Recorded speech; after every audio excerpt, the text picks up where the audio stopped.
Hello everyone, welcome to my channel. हमने 10 chapter में देखा था प्योगवा कहता है उफ, मैं अपने और सिन के बारे में टीचर को कुछ भी नहीं बता सकता। अब आगे प्योगवा हमें बताता है उसके बाद जियोन हमारी पर्सनल मीटिंग में भी इंटरफेयर करने लगा। प्योगवा सिन से कहता है अरे सिन तुम मेरे साथ आओ। जियोन कहता है कोई बात नहीं सिन, तुम बस यहीं बैठे रहो, तुम्हें उसकी बातें सुनने की कोई जरूरत नहीं है। प्योगवा और सिन एक साथ जा रहे होते हैं तो जियोंग सिन को साइड में करते हुए कहता है सिन तुम इधर चलो। प्योगवा हमें बताता है यहाँ तक कि हमारे सीक्रेट लव टाइम में भी उसने बाधा डालना शुरू कर दिया। जब हम दोनों एक दूसरे का दुश्मन होने का ड्रामा कर रहे थे तो तब उसने सिन के साइड वाली जगह पर अपना कब्जा कर लिया। उसने तो वॉर की अनाउंसमेंट ही कर दी थी। जियोन प्योगवा को मैसेज करता है मुझे सिन पसंद है, इसलिए अब से उससे दूर रहना। मैसेज को रीड करने के बाद प्योगवा गुस्से में चिल्लाते हुए कहता है यह बास्टर्ड दिन ब दिन बढ़ता ही जा रहा है। फिर प्योगवा हमें बताता है शुक्र है कि उसमें कन्फेस करने की हिम्मत नहीं थी, इसलिए सिन को इस बारे में कभी पता ही नहीं चला। प्योगवा और सिन कॉल पर बात कर रहे होते हैं। सिन कहता है जियोन नहीं, उसने मुझसे ज्यादा कुछ नहीं कहा, लेकिन क्यों? प्योगवा कहता है नहीं, मैं तो बस ऐसे ही पूछ रहा था। अब प्रेजेंट में जियोन स्माइल करते हुए कहता है तुमसे मिलकर अच्छा लगा प्योगवा। प्योगवा उसे देखकर अपने मन में कहता है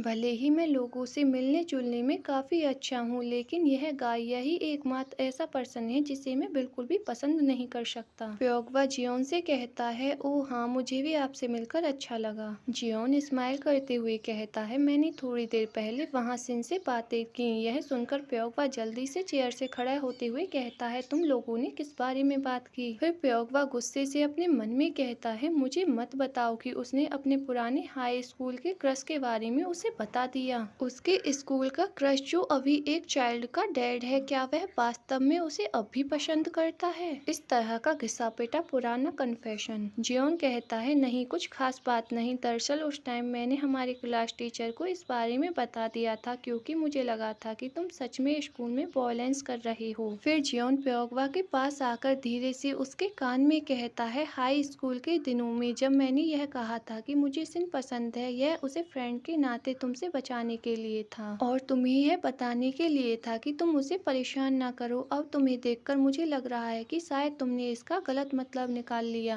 मैं अब उन्हीं बातों को क्लियर करने के लिए यहाँ आया हूँ। मुझे खुशी है कि तुम दोनों साथ में बहुत ज्यादा खुश हो। प्योगवा अपने मन में कहता है शायद वह उतना बुरा नहीं है जितना मैंने उसे सोचा था। उन दोनों को इस तरह से बातें करता हुआ देखकर सिन अपनी सीट से खड़ा होकर प्योगवा के हैंड को पकड़ते हुए कहता है हनी। यह सुनकर प्योगवा हैरान होकर सिन की तरफ देखते हुए अपने मन में कहता है हनी? वह इस वर्ष का यूज सिर्फ एनिवर्सरी वाले दिन ही करता है और अब अचानक से यह? सिन कहता है मैंने पहले ही जियोन को सब कुछ समझा दिया है और उसे इनविटेशन भी दे दिया है। फिर सिन प्योगवा के शोल्डर पर अपने हैंड को रखकर जियोन को अपने फिंगर में पहनी हुई रिंग को शो कराते हुए कहता है जियोन हम तुमसे बर्थडे पार्टी में मिलेंगे, अगर तुम बिजी हो तो आने की जरूरत नहीं है। जियोन कहता है जरूर, एक बार फिर कांग्रेस, तो फिर मिलते हैं। यह बोलकर जियोन वहाँ से चला जाता है। सिन गहरी सांस छोड़ते हुए फिर से अपनी चेयर पर बैठ जाता है। प्योगवा उसे देखकर अपने मन में कहता है यह अजीब फीलिंग क्या है? चश्मे वाला बॉय कहता है प्योगवा तो तुमने सबसे छिपकर डेटिंग करना क्यों शुरू किया? प्योगवा कहता है ओ उस बारे में तो ऐसा इसलिए था, प्योगवा बताता है और हमें तब का सीन दिखाया जाता है। प्योगवा कहता है सिन की हेल्थ को ठीक रखने के लिए फेरामोन शावर विंटर ब्रेक तक लगातार चलते रहे। जियांग प्योगवा से कहता है ओ देखो बर्फ गिर रही है। वहीं जियोन सिन से कहता है लगता है छुट्टियों के दौरान हमारी मुलाकात ज्यादा नहीं हो पाएगी, यह अफसोस की बात है। सिन कहता है हाँ। जियांग प्योगवा से कहता है अरे प्योगवा, आप छुट्टियों में क्या कर रहे हो? क्या आप अभी गेम सेंटर चलकर धमाल मचाना चाहोगे? प्योगवा कहता है मैं अभी स्टडी करने के लिए लाइब्रेरी में जा रहा हूँ। जियांग हैरान होकर कहता है क्या क्या तुम पागल हो गई हो?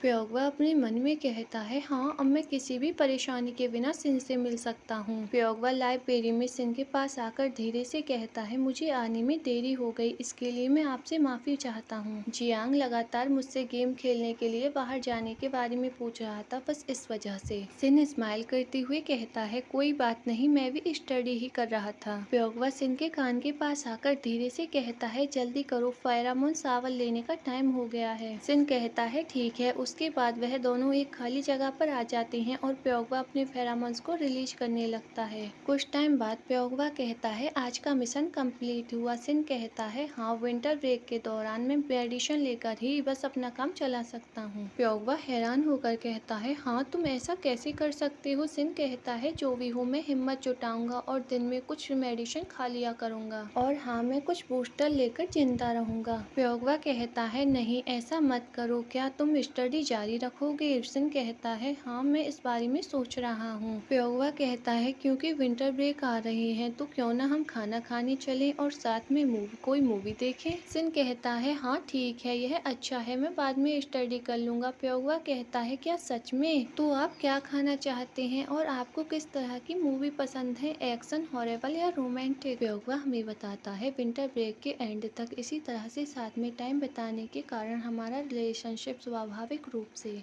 वह दोनों साथ में बैठे हुए होते हैं। प्योगवा कहता है सिन उसकी तरफ देखते हुए कहता है हाँ। प्योगवा कहता है सिन असल में हम डेटिंग कर रहे हैं, है ना। सिन कहता है कुछ ऐसा ही लगता है। प्योगवा कहता है क्योंकि मैंने आज यह सवाल किया है तो चलिए आज ही हमारी डेटिंग का पहला दिन मान लेते हैं। सिन कहता है ठीक है। प्योगवा कहता है अब जब हम डेटिंग कर रहे हैं तो मुझे तुमसे कुछ कहना है, मैं इस बारे में बहुत ज्यादा सीरियस हूँ। सिन कहता है हाँ मैं भी। प्योगवा अपनी जगह से खड़ा होते हुए कहता है मैंने तो तुम्हारे साथ मैरिज के बारे में प्लान्स भी बना लिए हैं, अब से मैं इसकी और भी अच्छे से तैयारी करने जा रहा हूँ और हमारे 1000 डे कंप्लीट होने पर मैं तुम्हें कन्फेस करने जा रहा हूँ। सिन कहता है क्या इतना ज्यादा। प्योगवा कहता है अरे इसे भूल जाओ, यह एक सरप्राइज है। खैर मैं तुम्हें सचमुच बहुत ज्यादा प्यार करता हूँ, लेकिन हमें छिपकर डेटिंग करनी चाहिए। सिन कहता है हाँ चलो इसे ऐसे ही करते हैं। फिर सिन अपने मन में कहता है यह तो स्पष्ट है, हमें ऐसा ही करना होगा। प्योगवा ट्राई करते हुए कहता है मुझे इसे सबके सामने पब्लिकली करना था, जब हम प्यार में हैं तो फिर इसे छुपाना क्यों, हम क्या कोई सेलिब्रिटी थोड़े हैं। सिन अपने मन में कहता है प्योगवा के लिए शायद नहीं। प्योगवा कहता है डैम इट, लोग सिर्फ प्यार के सहारे ही क्यों नहीं जी सकते। सिन कहता है हाँ यह वाकई बहुत ज्यादा सैड है। प्योगवा सिन के हैंड को होल्ड करते हुए कहता है आइए इसका तब तक इंतजार करें जब तक हमें शेयर नहीं मिल जाते। जब हम 20 ईयर्स के हो जाएंगे तो हम दोनों विदेश में स्टडी करने के लिए जाएंगे, चलो एक ही कॉलेज में एडमिशन लेते हैं, हम वहाँ साथ रहेंगे एक कैंपस में कपल बनकर। हमारा घर ऐसी जगह पर होना चाहिए जहाँ पर पिज्जा डिलीवरी आसानी से हो सके, लेकिन कैंपस से थोड़ी दूर। आपको पता है ऐसे बेवकूफ लोग होते हैं जो बिना किसी वजह के न्यूली मैरिड कपल को परेशान करने के लिए उनके घर चले आते हैं। सिन स्माइल करते हुए कहता है हाँ यह वाकई में बहुत ज्यादा अच्छा होगा। प्योगवा हमें बताता है और इसी तरह से 10 ईयर्स तक सबको बेवकूफ बनाते हुए आखिर में हम हस्बैंड वाइफ बन गए। अब प्रेजेंट में चश्मे वाला बॉय कहता है यह सोशल स्टेटस की वजह से नहीं था, है ना। जियांग कहता है आपने इसे अपनी फैमिली की विरासत की वजह से सीक्रेट रखा था, है ना। प्योगवा कहता है यह पूरी तरह से ऑर्डिनरी रियलिस्टिक कारण है। यह सुनकर टेबल पर बैठे सभी लोग हैरान और मुंह बनाते हुए प्योगवा की तरफ देखते हैं। चश्मे वाला बॉय कहता है एक हाई सोसाइटी में अगर मनी दांव पर लग जाए तो यह स्वाभाविक है। जियांग कहता है यह अमीर फैमिली का बिगड़ा हुआ चाइल्ड। गोल्डन हेयर वाली गर्ल कहती है इसमें ऑर्डिनरी क्या है। प्योगवा अपने हैंड को टेबल पर मारते हुए कहता है अब मेन पॉइंट पर आते हैं, मैंने तुम्हें अपनी पूरी लव स्टोरी इसलिए बताई। हमारी प्रिंसेस की पहली बर्थडे पार्टी है और आप लोगों को हर हाल में आना ही होगा। हम हद से ज्यादा सीक्रेटली अपनी रिलेशनशिप में रहे हैं, हमारे पेरेंट्स को इसलिए अभी तक इसके बारे में कुछ भी नहीं पता। जियांग कहता है ओ माय गॉड, अभी तक नहीं पता। प्योगवा कहता है इसलिए मैं ज्यादा से ज्यादा गवाह बनाऊंगा ताकि हमारे पेरेंट्स इसका विरोध न कर सकें। आम लोगों को इसके बारे में ना पता हो, लेकिन चायवॉल फैमिली के लोग कभी कभी इन चीजों के चक्कर में मर जाते हैं। जियांग अपने मन में कहता है रेडिकुलस। गोल्डन हेयर वाली गर्ल कहती है ओ यह सच है, मैंने एक ड्रामा में ऐसा देखा था। जियांग कहता है लेकिन क्या आपकी फैमिली बेबी होने के बाद भी इस बारे में आपत्ति जता सकती है। प्योगवा कहता है बेशक, हमारी लिटिल प्रिंसेस को देखकर ही कोई भी उसका दीवाना हो जाएगा, लेकिन इसे पूरी तरह से सुरक्षित करना ही अच्छा विकल्प है। जियांग बेबी की स्माइल को देखकर अंदर ही अंदर क्राई करते हुए अपने मन में कहता है उसकी स्माइल को देखने के बाद मुझे लगता है कि उसके बर्थडे पार्टी में मुझे जाना ही पड़ेगा। प्योगवा अपने पास से बर्थडे इनविटेशन निकाल कर कहता है तो चलिए मिशन को कंप्लीट करते हैं। तो गाइस स्टोरी यहीं पर एंड होती है। आई होप आप लोगों को पसंद आई होगी। अगर पसंद आई हो तो प्लीज लाइक कमेंट और शेयर करें।